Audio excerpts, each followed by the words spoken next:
김용민의 정치쇼. 안녕하십니까. 대한민국 시사 토네이도 김용민의 정치쇼 김용민입니다. 자, 지금 이 시각 2018년 3월 16일 금요일 아침 10시 5분 29초.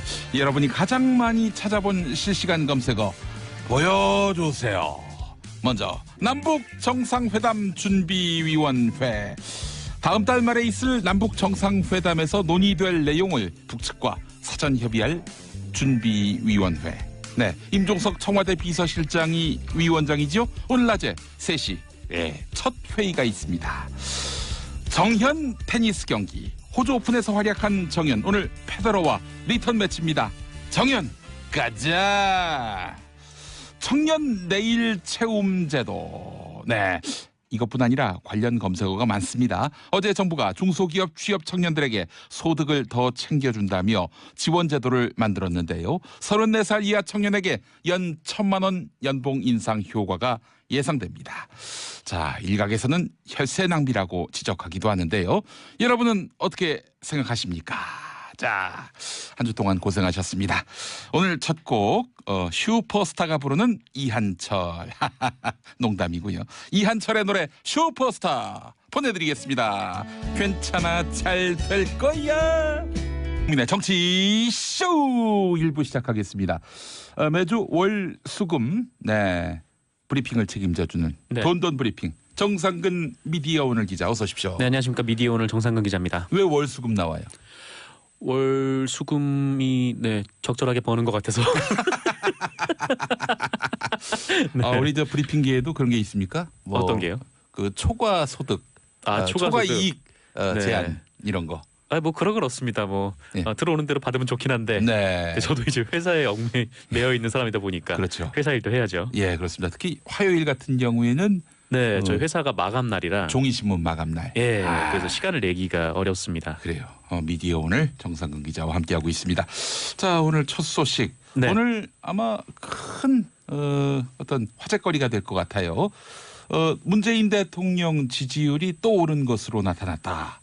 이런 한국갤럽 조사 결과가 나왔죠. 네, 그 한국갤럽이 2018년 3월 둘째 주 이 전국 성인 1,003명에게 그 문재인 대통령이 대통령으로서의 직무를 잘 수행하고 있는지 아니면 잘못 수행하고 있는지 이 질문을 던진 결과 74%가 긍정 평가하고 18%가 부정 평가했으며 9%가 의견을 유보했다, 이렇게 밝혔습니다. 예. 그러니까 국정 수행 지지도가 74%라고 보시면 될 것 같아요. 예. 지난 그 3월 첫째 주 여론조사가 이 71%가 나왔고 그 전주 2월 마지막 주 조사에서는 64%가 나왔어요. 그래서 한 2주 정도 만에 10%포인트가 상승을 한 좀 굉장히 많이 상승을 했죠. 네, 그게 나왔습니다. 미투 논란으로 해서 민주당에게 악재가 됐을 수 있겠다라는 판단이 섰는데 영향을 못 미친 거라고 봐야 되는 건지, 미미하게 미쳤다고 봐야 되는 건지. 예.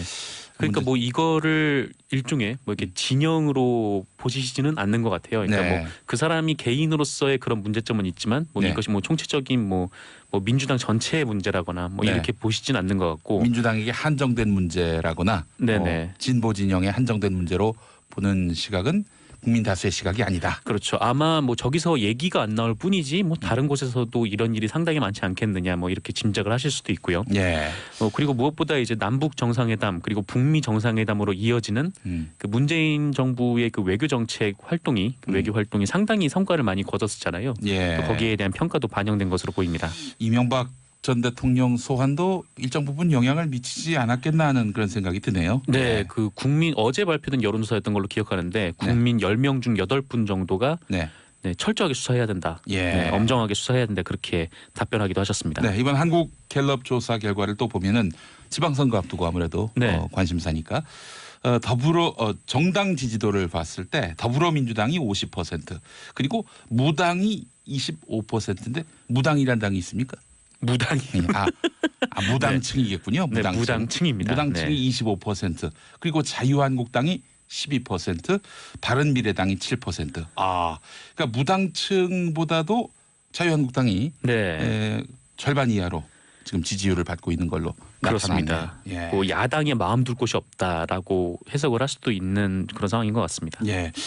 2018년 1월 김정은 신년사 직후에 북한의 태도가 변했다고 답한 응답자 비율이 28%였는데 3월 특사단 방문 이후에는 53%로 훌쩍 뛰었다. 이렇게 볼 수 있는 조사 결과도 있고요. 북한은 절대 핵을 포기하지 않을 것이다라는 여론은 1월엔 90%였는데 네. 3월에는 64% 이렇게 많이 줄었습니다. 예, 이번 조사 결과 두고두고 또 화제가 될 것 같은데 자 이번 조사 결과 개요도 한번 좀 살펴봐야 되겠네요. 네, 조사 기간은 2018년 3월 13일부터 15일까지 휴대전화 RDD 표본 프레임에서 무작위 추출했고요. 예. 전화조사원 인터뷰 방식으로 진행이 됐습니다. 네. 조사 대상은 전국 만 19세 이상 남녀 1,003명 그리고 표본 오차는 95% 신뢰 수준의 플러스 마이너스 3.1%포인트 응답률은 17%가 나왔습니다. 예. 중앙선거 여론조사 심의위원회 홈페이지에서 상세한 내용 살펴보실 수 있고요. 10시쯤 올라왔습니다. 저희가 가장 먼저 네. 전한 것이 아니겠는가. 그렇습니다. 가장 먼저 전한 속보네요. 네. 보람이 넘치지 않습니까? 네, 네 즐겁습니다. 예, 네. 예. 알겠습니다. 돈은 더 들어오나요? 그런 건 아닙니다. 네. 예. 자, 다음 소식이요. 네, 검찰이 이명박 전 대통령의 부인 김윤옥 여사가 이팔성 전 우리금융지주 회장 등을 통해서 모두 5억 원을 받았다 이런 진술을 확보했다고 SBS가 보도했습니다. 예. 일전에 이팔성 전 우리금융지주 회장이 2007년부터 2011년까지 이명박 전 대통령 측에 22억 5천만 원 정도를 건넸고 이 중 14억 정도를 이명박 전 대통령의 사위인 이상주 변호사에게 건넸다. 뭐 이런 얘기는 나온 바가 있죠. 예. 그리고 이상주 변호사가 이 돈의 일부를 그러니까 14억 원 정도의 일부를 김윤옥 여사에게 줬다. 이런 보도도 나온 바가 있습니다. 그런데 여기서 한 발 더 나아가서 이 돈의 규모가 한 5억 원 정도고 이 돈이 어디서 나온 돈인가까지 이제 보도가 된 건데요. 예. SBS 보도에 따르면 이 돈을 포함해서 이팔성 씨가 이명박 전 대통령 측에게 준 돈이 거의 대부분 성동조선이라는 회사로부터 나온 돈이라고 합니다. 성동조선. 네, 성동조선은 지난 2008년 경영위기 이후에 2010년 워크아웃에 들어간 회사인데요. 예. 그 이후로 국책은행인 이 수출입은행이 이 8년 동안 3조 2천억 원을 투입해서 법정 관리를 피해온 회사라고 합니다. 예. 그러니까 유추를 해보면 이 성동조선이 20억 정도를 일종의 이제 브로커 역할을 했던 이팔성 전 회장에게 줬고 그 이팔성 회장이 이명박 전 대통령 측에 건네줬고 그 돈 중 일부가 김윤옥 여사에게 흘러갔다라는 거죠. 예. 그리고 이명박 전 대통령 측은 이 수출입은행을 움직여서 이 국민의 돈을 한 3조 2천억 가량 이제 쏟아부었다. 이렇게 추정이 가능한 그러니까 뇌물죄로 추정이 가능한 그런 상황입니다. 예. 그런데 성동조선이 최근 법정 관리에 들어갔다고 해요. 그러니까 한마디로 이런 거액의 돈이 부실한 기업의 퍼주기 용도로 사용이 됐다라고도 볼 수 있는 그런 대목입니다. 예. 검찰 조사에서 이명박 전 대통령은 모르는 일이다 이렇게 부인을 했다고 합니다. 예. 아예 돈을 받은 일이 없다라고 했고요. 이상주 변호사도 이런 의혹에 대해서 조사는 받긴 했는데 자기는 돈을 전달한 적이 없는데 검찰이 하지도 않은 말을 흘리고 있다 이렇게 주장하고 있다고 합니다. 예. 하지만 이제 검찰은 분명히 관련 증언을 확보했다라는 입장이어서요. 이렇게 되면은 좀 말이 엇갈리는 좀 그런 상황이다 보니까 이 김윤옥 여사에 대한 직접 조사가 불가피하지 않나 이런 해석이 나오고 있고요. 예. 네, 뭐 조사를 할지 말지, 뭐 공개 조사를 할지 비공개로 할지, 또 소환을 할지 방문 조사를 할지 뭐 이런 부분도 여러 가능성이 제기가 되고 있습니다. 일각에서는 방문 조사를 한번 했었다 이런 얘기도 나오고 있어요. 네, 정확한 조사를 했다라는 얘기도 나오고 있고요. 사실은 아직 파악이 되지 않고 있습니다만은 그래요. 그 부부가 함께 감옥 갈 수도 있는 것 아니냐 이렇게 보는 시각도 있는데 조사 단계에서는 재판 단계에서는 부부 모두 다 감옥에 있지는 않을 것이다 이런 관측도 많더라고요. 그러니까 한 명은 구속 수사하고 한 명은 불구속 수사할 수도 있다. 그렇죠. 그런데 이제 둘 다 이제 실형이 선고되면은 둘 다 그때는 감옥 가야죠. 그렇죠. 그거는 뭐 어쩔 수가 없는 법이 있으니까요. 예. 근데 이 뇌물 액수가 10억이 넘어갔는데. 글쎄요. 실형이 아닌 형을 받게 될 가능성은 대단히 낮아 보이고요. 그렇습니다. 위기의 부부입니다. 예. 자, 위기의 부부. 예. 미드 제목 같네요. 예. 자, 청년 일자리 대책 어제 정부가 발표를 했는데 중소기업에서 노동하는 분들, 네. 노동자들에게 1,000만 원 연봉 더 준다. 이게 상당히 이채롭습니다. 그렇습니다. 확 좀 이게 무슨 소리지라고 귀를 기울이게 되실 수도 있는 그런 내용인데 예. 이 문재인 대통령이 올해 초에 그 일자리에 대한 특단의 대책을 내놓으라 이렇게 예. 장관들과 참모들을 압박을 했었는데 예. 이에 대해서 기획재정부 등 관계부처들이 어제 청와대에서 열린 5차 일자리위원회에서 이 관련 대책을 문재인 대통령에게 보고했습니다. 예. 말씀하신 대로 중소기업 취업을 극대화하는 데 초점이 맞춰져 있다라고 보이고요. 다만 저 1,000만 원을 그냥 중소기업에 취직했다고 해서 취직했구나 통장에 돈을 꽂아줄게 이렇게 하는 방식은 아닙니다. 예. 일단 청년들이 중소기업에 취직을 하면 5년간 소득세를 면제해주고 그다음에 청년들이 3년 동안 중소기업에서 한 600만 원 정도를 저금을 하면 예. 이 정부와 회사가 돈을 보태서 이거를 3,000만 원으로 만들어주는 그런 방안이 제시가 되고 있고요. 그리고 전세금도 저리도 빌려주는 방안 이렇게 고민을 하고 있습니다. 예. 그러니까 사회 초년생의 평균 연봉을 보면 이 대기업이 한 3,600만 원에서 3,800만 원 정도 예. 이게 초임금 초기 연봉이라고 해요. 예. 근데 반면에 중소기업은 한 2,500여만 원 정도 된다고 하는데 이 차이가 한 1,000만 원 정도 되니까 돈으로 그걸 메우는 건 아니고 예. 다만 실질 소득을 그 정도로 맞춰주겠다. 예. 그런 얘기인 것 같습니다. 예. 중소기업이 특히 인력난에 시달리고 있기도 하니까요. 그런데 뭐 인력난에 시달리는 이유는 이거죠. 네. 월급이 적으니까 네. 생활을 할 수가 없어요. 그렇습니다. 근데 월급이 적은 것도 있고 네. 근데 사실 청년들이 중소기업에 취업을 하지 않는 이유 중에 이제 다른 것도 있는데 예. 일단 야근이 많고 야근을 하면서도 네. 뭐 대기업과는 달리 그 수당을 받지 못하고 예. 또 기업이 작을수록 기업 문화도 굉장히 안 좋다 보니까 좀 이런 부분도 좀 있어요. 그래서 이게 지금 문재인 정부가 추진 중인 또 다른 정책 중 하나가 일과 가정의 양립 정책 아닙니까? 예. 예. 좀 이것과 좀 시너지가 발휘를 해야 청년들이 중소기업에 가서도 뭐 나도 이제 자기 개발을 하면서 네. 또 어느 정도 충분한 돈을 받고 일할 수가 있다라는 예. 생각이 될 테고 그게 이제 고용으로 이어질 수도 있는 거겠죠. 우리 정상근 기자는 네. 9 to 6 그러니까 9시에 출근해서 네. 6시에 칼퇴근하는 그런 소신을 갖고 있는 분으로 알고 있습니다. 아 제가요. 예. 네. 단 1분도 넘기지 않고 네. 6시 정각에는 나가는. 그렇습니다. 예. 이제 5분 뒤에 정확하게 여기서 나갈 겁니다. 그 노하우 좀 알려주세요. 그 눈치 안 뺍니까? 눈치요? 예. 네. 뭐라고 해야 되죠? 눈치가 밥 먹여주는 건 아니니까. 네, 그렇죠. 예. 하지만 말을 조심해야 됩니다. 네. 가끔은 눈치가 밥을 먹여주다니까요. 예. 네. 자, 사실 2014년부터 청년 실업률이 급상승했습니다. 그래서 네. 10%를 넘고 있는 상황인데 지난해부터 또 20대 후반 인구가 늘고 있기 때문에 이분들의 이 고용난은 더 심화될 수밖에 없어요. 왜냐하면 나이는 들어가는데 네. 예, 취업을 못하면은 이 실업률은 더 늘어날 수밖에 없는 것인데 얼마 전에 또 졸업식이 있었죠. 네. 그분들이 줄줄이 이제 취업 시장으로 나온 건데. 실업식이라고 하더라고요 요즘에는 졸업식이 네, 아니라. 그렇습니다. 예, 그래서 이 청년 취업자들 이 취업을 준비하고 있는 분들 이분들에게 이게 작은 숨통이 됐으면 좋겠다. 예, 이런 생각이 들면서도 또한 예산 낭비에 대한 지적 네. 이 부분도 함께 새겨들을 필요가 있지 않겠는가 하는 생각이 듭니다. 쉽게 얘기해서 뭐 계획을 세우는 건 좋은데 이 예산이 효율적으로 쓰이는지 이 부분들 면밀하게 그렇습니다. 공공이 감시를 하고 또 뭐 구멍이 있다면 보완해야 한다 이런 얘기 아니겠습니까? 네, 뭐 구멍이 없는 정책은 뭐 존재하지 않으니까요. 그래서 예. 뭐 보완을 해나가면 될 것 같고. 네. 근데 정부가 4월 중에 국회 통과를 목표로 추경 편성을 추진키로 했어요. 네. 이 규모가 4조 원 정도 규모인데 네. 이 추가 증세나 뭐 국채 발행 없이 그 남아 있는 잉여금을 활용을 해서 메울 네. 수 있다라고 합니다. 예. 하지만 야당에서는 지금 지방선거용이다 뭐 이런 반발도 나오고 있고요. 네. 그래서 국회 통과가 가능할지는 좀 더 지켜봐야 될 것 같습니다. 예. 자, 강원랜드 채용 비리 연루자 226명을 면직했어요. 정부가. 네, 문재인 대통령은 15일 이 채용 비리가 드러났는데도 가담자나 부정 합격자 처리에 소극적인 공공기관의 책임자에 대해서는 엄중히 책임을 물으라 이렇게 지시를 했습니다. 이에 따라서 우선 강원랜드 부정 합격자 226명을 전원 면직 처리하기로 했는데요. 예, 예. 원래 검찰 조사에서 뭐 이들이 채용 비리에 연루됐다는 사실이 드러나긴 했는데 예. 그래서 직무에서 배제가 된 상태긴 해요. 근데 원래 계획은 재판까지 가는 것을 보고 그 다음에 처리에 나선다였는데 칼을 좀 더 일찍 빼든 셈이죠.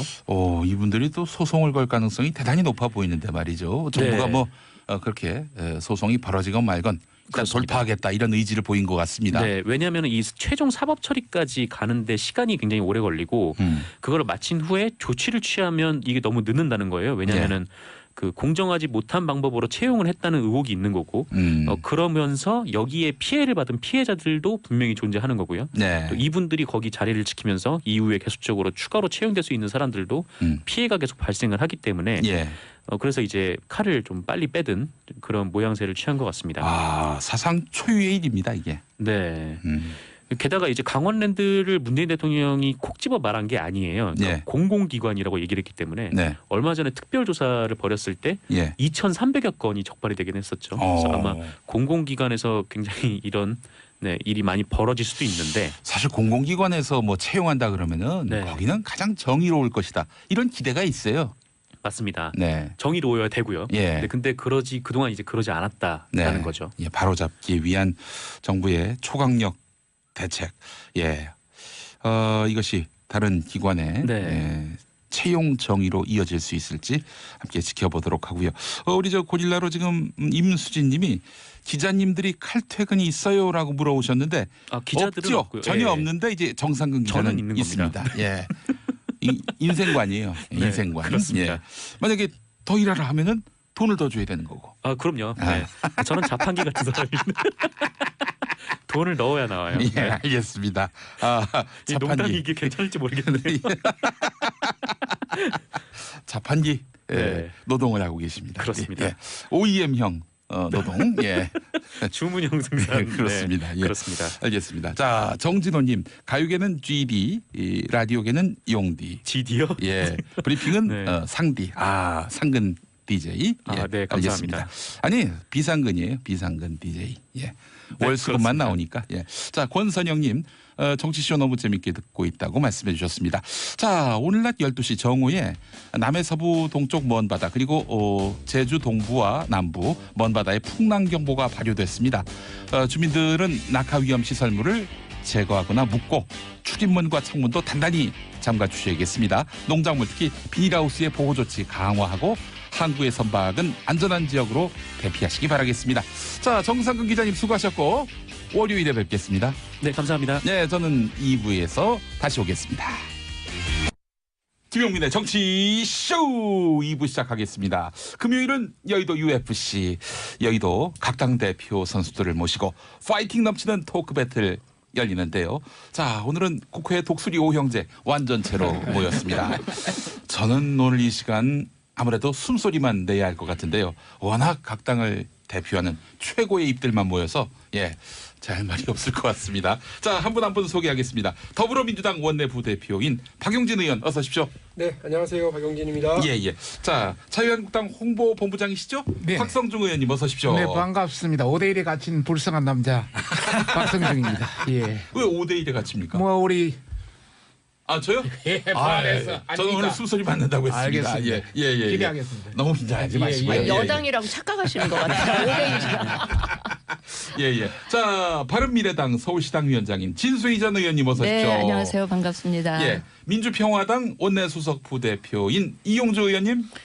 예, 안녕하십니까. 이용주입니다. 네, 오랜만에 뵙습니다. 자, 그리고 정의당 전남도당 위원장인 윤소아 의원님 어서 오십시오. 네, 적지만 강한 정당 정의당의 윤소아입니다. 알겠습니다. 작지만 강한 정당 아닌가. 버라이어트하다. 이거 소개하는데도 1분 넘게 지나갔어요. 진짜 맞네. 진행자한테 맡기세요. 아니 근데 김용민 씨 보니까 아까 밖에서 준비하는 거 보니까요. 예전과 다르게 너무나 조용조용히 방송하는 것 같아 깜짝 놀랐습니다. 예전 스타일로 하는 게 낫지 않습니까? 제 본질이 이렇습니다. 본 모습이 이겁니다. 예전에는 야생마고 지금은 약간 길들이 있잖아. 그리고 품이 있는 방송은 잘못 오신 것 같아. 예전에 그 정봉주 의원 자리에 국회의원 선거 나가셨다가 엄청나게 고생했지 않습니까? 그렇습니다. 방송도 또 정봉주 뒷자리에 오시면 이게 또 어려운 일이 생기는 거 아니에요? 정봉주 의원 대신에 서울시장으로 나가 볼까요? 고민하고 있습니다. 저는. 시간이 지났을 텐데. 자, 이명박 전 대통령이 검찰 조사를 받고 어제 새벽에 집으로 돌아갔는데 국민들 입장에서는 진영을 떠나서 참으로 착잡하고 그 불행한 일이라 할 수 있을 텐데 우리 윤소아 의원님부터 어떤 그 시각으로 보셨는지 말씀해 주시겠습니까? 저는 그 포토라인에 서서 하는 그 이야기를 들으면서 피해자 코스프레를 하고 있지 않는가. 어떻게 보면은 국민적 가해자가 피해자 코스프레. 예. 예, 그래서 이건 아니다. 특히나 당시 정권을 갖고 있을 때는 뭐라고 그랬냐면 예. 도덕적으로 완벽한 정권이다라고 강조를 했잖아요. 예. 이명박 정권이. 예.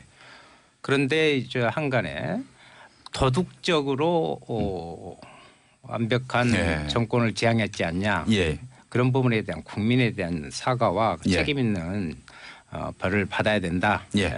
이렇게 생각을 했습니다. 또 이런 또 80% 이상이 엄하게 처벌해야 된다는 것이 전부잖아요. 예, 그래서 예. 거기에 응당한 부분이 돼야 되는데 안타깝습니다. 예. 자, 이재호 자유한국당 전 의원께서 MB 수사는 정치 보복을 넘어서 민주주의를 파괴하는 것이다 이렇게 말했는데 이 자유한국당 입장도 이러한지요, 박성중 의원님. 뭐 제가 어떻습니까? 예, 우리 예, 진수 그렇습니다. 의원님 이재호 관계 있는데 그죠? 아무들 보시고. 아 예. 다음 순서가 우리 좀 달라서. 알았습니다. 박성중 의원님 거쳐서 이제 갈 예정입니다. 그러게. 예. 원래 그 당이었다 이 말이죠. 네. 우선 전직 대통령이 지금 5번째 피의자 신분으로 검찰 네. 조사를 받게 됩니다. 예. 이 관계에서 지금 최근 40년 동안 7분 대통령 중에서 5분이 논다가 이건 참 대단히 불행한 일이죠. 예. 또 어떤 국제 어떤 세계인의 입장에서 볼 때는 예. 대한민국이 국격으로서 문제가 있을 수 있는 그런 문제입니다. 예. 그래서 저는 국민의 한 사람으로서 또 정치인의 한 사람으로서 대단히 찹찹하다. 네. 이런 말씀을 우선 드리고 싶고요. 예, 예. 아울러서 원칙적으로 말씀드린다면은 뭐 전직 대통령, 우 대통령을 했던 자 대통령을 했던 예. 전직 대통령이 법을 위반하면 반드시 처벌받아야 된다. 네. 거기에 대해서는 저희들도 변함이 없습니다. 아, 네. 그렇군요. 참고로 더 말씀드리면은 그러나 검찰의 어떤 정치적 보복 수사, 편파 수사 예. 이런 관계는 지적할 수밖에 없다는 말씀을 드리고 싶고 또 실제 법원의 판결이 나야 그 죄가 확정되는 겁니다. 예. 법원의 판결이 확정되기도 전에 비사실이 뭐 20개니 몇 개니 이런 걸 어떤 그 하면서 유포하면서 예. 어떤 포토라인에 세워서 면박주기식 정치 보복을 한다. 이것은 문제가 있다. 네. 참고로 말씀드리면 일본 같은 경우 예. 일본 검찰은 이렇게 합니다. 일본 검찰 같은 경우 예전에 다나카 가쿠이 그 수상이 있을 때 보면은 현 수상인데도 구속을 했습니다. 예. 그러다 보니까 일본 검찰은 국민들한테 상당히 중립적이고 네. 존경을 받는 그런 입장으로 바뀌고 있습니다. 우리는 정말 대통령 입맛에 맞는 수사를 하는 것이 아닌지 또 살아있는 권력은 전혀 떼지도 못하면서 죽은 권력만 수사하고 있는 것이 아닌지 예. 그런 말씀을 드리고 싶고요. 예. 마지막으로 한 가지만 더 드리고 싶습니다. 예. 정권 바뀔 때마다 계속 이런 게 지금 반복되고 있지 않습니까? 예. 이런 게 있어서는 안 됩니다. 지금 이 가장 큰 문제가 제왕적 대통령제 문제 때문입니다. 예. 그런 관점에서 이번에 그 개헌도 예. 정말 제왕적 대통령제를 개선해야 된다. 네. 이런 방식이라면 문재인 대통령도 자유스럽지 못하다. 지금 뭐 앞에 있는 그 신고리 오리콕이라든지 예, 예. 또 적폐 38개 TF라든지 이런 예. 관계가 다 법적인 여러 가지 문제가 있습니다. 예. 저희 당도 왜 자료 수집하지 않겠습니까? 그런 관점에서 이제는 이런 것을 벗어날 때가 됐다. 예. 예전에 한마디만 더 할게요. 예, 예. 뭐 나온 김에 예. 노자의 도덕경에 보면은 치대국 약팽소선이란 말이 있습니다. 네. 큰 나라를 다스리는데도 작은 물고기국도 조심조심해야 되는데 예. 지금 나라를 너무 함부로 다루는 게 아닌가 그런 말씀을 드리고 싶네요. 예, 알겠습니다. 개헌 이야기는 또 이따가 네네, 나눌 그러겠습니다. 시간이 있겠고요. 예. 자, 이명박 정부에서 보건복지부 장관을 지내신 진수희 의원님, 아무래도 가장 입장이 곤혹스러우실 상황이 아닐까 싶은데 네. 어떠세요? 뭐 이제 저는 묻지 마세요 그냥. 사실 아니 오늘은 뭐 기라성 같은 현역 의원들 나오신다 그래서 좀 방청객 모드로 네. 좋은 말씀 듣고 가려고 그랬는데 첫 질문부터 좀 곤혹스럽긴 합니다. 예. 어쨌든 우리 헌정사에 이 비극적이고 불행한 일이 다시 한번 되풀이되는 것에 대해서는 예. 뭐 국민 입장이기에 앞서 이제 정치인의 한 사람으로서 국민들께 굉장히 그 송구스럽고 또 제가 그 정부에 몸담았던 사람 입장에서 다시 한번 송구스러운 마음이고요. 참담함도 금치 못하고요. 그 이 전 대통령이 포토라인에 서서 뭐 말씀하신 것 중에 이게 마지막이었으면 좋겠다 하는 거를 다른 정치적인 복선을 깔고 받아들일 것이 아니고 정말 말 그대로 이번이 좀 마지막이었으면 좋겠다는 생각이 들고요. 이렇게 역대 대통령들이 유례 없이 뭐 YS나 DJ의 경우는 그 당신 본인들이 서지는 않았다 하더라도 그 아들들이 또 그 줄줄이 사법 처리됐었던 기억도 있기 때문에 이제 그러다 보니까 이게 계속 되풀이되는 게 제도의 문제일 수도 있고 또 뭐 이 운영이나 사람의 문제일 수도 있지만 일단 제도의 문제인 탓도 크기 때문에 이번에 이 개헌 논의를 함에 있어서 이런 부분들이 좀 중점적으로 논의가 됐으면 좋겠다 하는 말씀을 드립니다. 그런데 하여튼 지금 뭐 객관적인 사실, 의혹 이런 것들이 이 전 대통령에 대해서 이렇게 뒤섞여져 가지고 뭐 이 전 대통령은 이미 대국민 이렇게 거의 만신창이가 되다시피 했다. 그래서 참담하고 좀 송구스럽다 하는 말씀을 드리겠습니다. 알겠습니다. 자, 이용주 의원님 검사 출신이신데 어떠세요? 검찰 조사 그 이런 흐름들을 보셨을 때. 그렇습니다. 저희 이제 조금 전에 우리 박성조 자유한국당 의원님께서 이런 말씀하셨어요. 좋은 말입니다. 정권이 바뀔 때마다 이런 일이 있어서는 안 된다라고 말씀하셨는데 저는 그게 절대 반대입니다. 정권이 바뀔 때마다 이런 일이 있어야죠. 전 정부 전 정권 때 잘못했던 거 밝혀서 처벌해야죠. 잘못이 있다면 그렇죠. 그래야지만이 이번 정권 현재 진행 중인 정권에서도 잘못하면 안 되겠구나. 내가 이 정부에서 어떤 잘못을 하면은 5년 후 10년 후라도 단죄받는다. 알려야 되는 겁니다. 그래서 감정적으로 정권이 바뀔 때만 이런 일이 안 된다고 말할 게 아니라 정권이 바뀔 때만 이런 일이 있습니다. 이런 일이 생길 것이니까 조심조심 합시다라고 말을 해야 한다고 봅니다. 이번에 저 포토라인에서 이명박 대통령 하는 태도를 보니까 모든 국민이 느꼈을 거예요. 그렇게 크게 반성하는 것 같지는 않아요. 말은 사과한다 하지만은 반성하지 않는 것 같고 하는 태도 말을 보면은 좀 몇 년 갔다 오고 돈을 지켜야겠다 이런 굳은 결심을 한 게 아닌가 하는 생각을 해요. 몇 년 살다 보면은 적자나 시점에 또 사면해 주지 않겠냐. 그러면은 뭐 좀 살고 나머지 모아놓은 돈 지키겠다 그런 의지를 강력히 표시한 것이어서 이것이 단순한 처벌에 몇 년 살고 말고 문제가 아니라 전 정권의 불법적인 방법으로 얻었던 모든 수익을 검찰이 끝까지 찾아내서 회수하는 것 그것이 이번 수사에 의의가 있는 거다라고 합니다. 특히 편파 수사 정치 보복이라 말하는데요. 제가 이제 검찰에 있어봤지 않겠습니까? 이제 편파 수사 정치 보복 의혹을 받는 수사들은 보통 유형이 이렇게 된 겁니다. 되게 몇몇 기업들을 좀 쥐어짜기 위해서 뭐 세무조사라든지 아니면 별건 수사를 해서 관련 정권에 대한 자료를 얻어내죠. 그렇게 해서 그걸 가지고 수사를 들어가기 시작하면은 이제 정치 보복 수사다 편파 수사랑 오해를 받는데 여러분들이 다 아시다시피 이번 이명박 대통령 수사가 어디서부터 시작이 됐습니까? 박근혜 정부 박근혜 대통령에 대한 수사를 하다가 자료가 계속 나와서 나온 거 아니겠습니까? 게다가 그 자료들이 전 정부 청와대에 있던 자료 그리고 영포필 등에 본인이 갖다 놓은 서류에서 나온 거예요.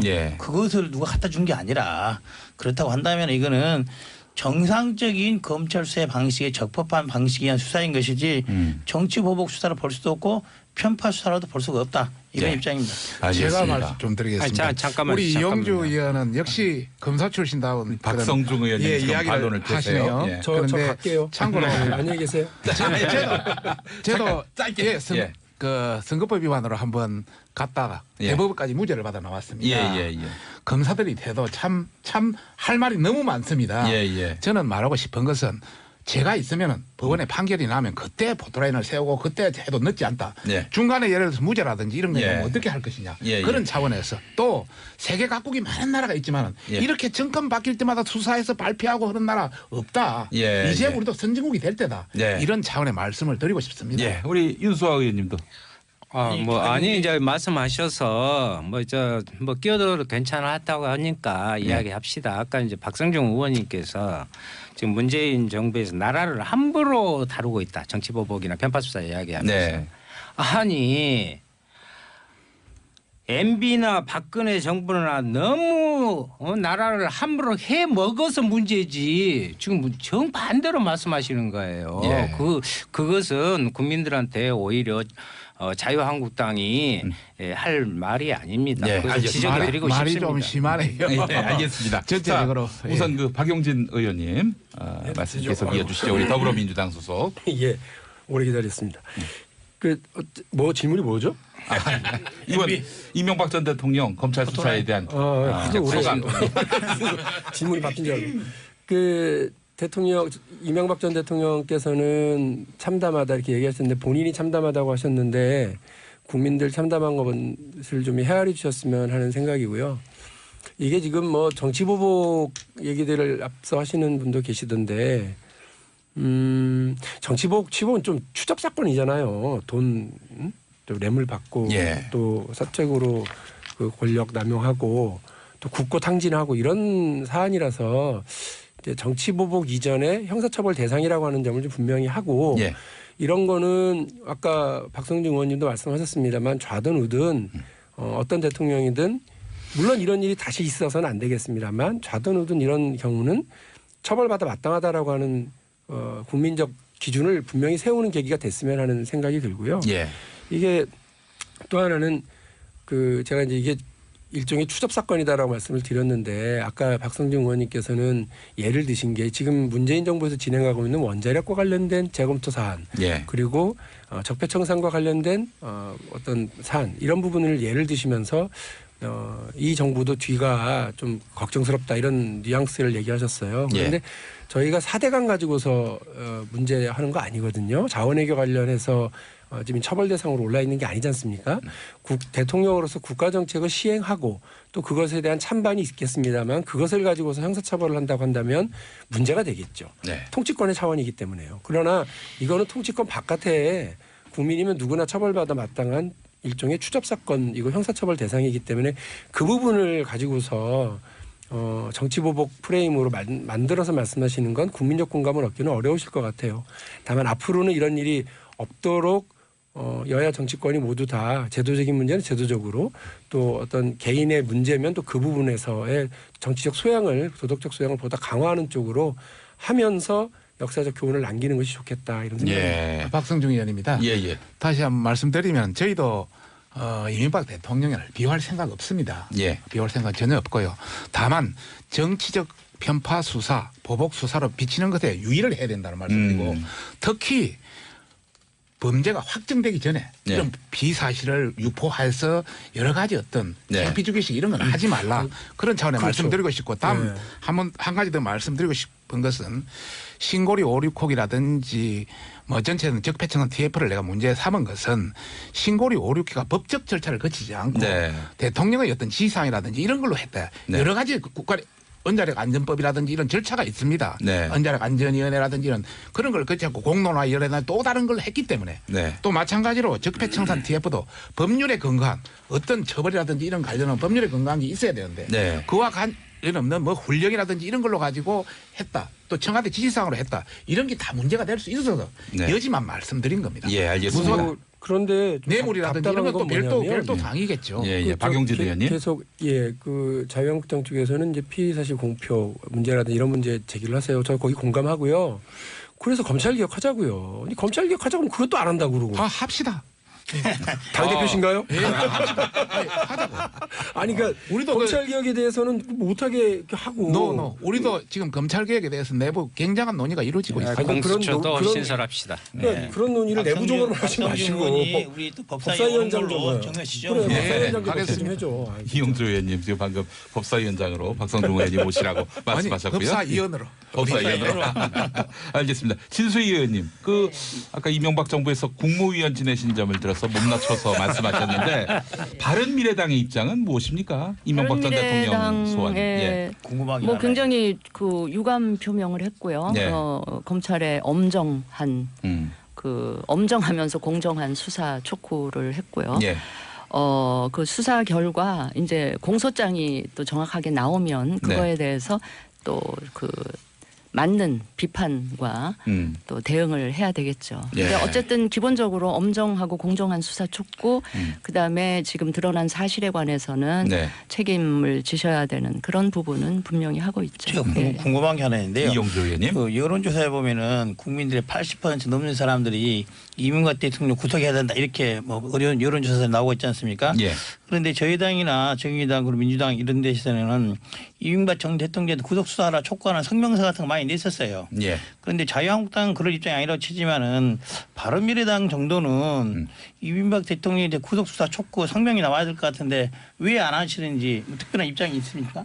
진수 의원님. 아니 제가 그거는 전체 당 논의가 있었는지는 제가 뭐 현역 아니라 잘 지금까지 안 나오고 있는 모르겠는데 거 맞잖아요. 어쨌든 구속 불구속 여부는 검찰이 일단 청구를 하면 그 최종 판단은 법원이 하는 것이기 때문에. 아니 그러니까 정당 공당 입장에서 공당의 입장에서 이런 사안이 국민의 80% 이상도 구속의 사안이라 다 이야기를 하고 있는데 공당의 바른미래당이 자유한국당도 아니면서 이명박 대통령에 대해서 왜 구속하라는 권한이 없은 게 아니지만 구속 수사를 촉구하는 성명서 논평조차 내지 못하냐는 거예요. 그걸 물어보는 겁니다.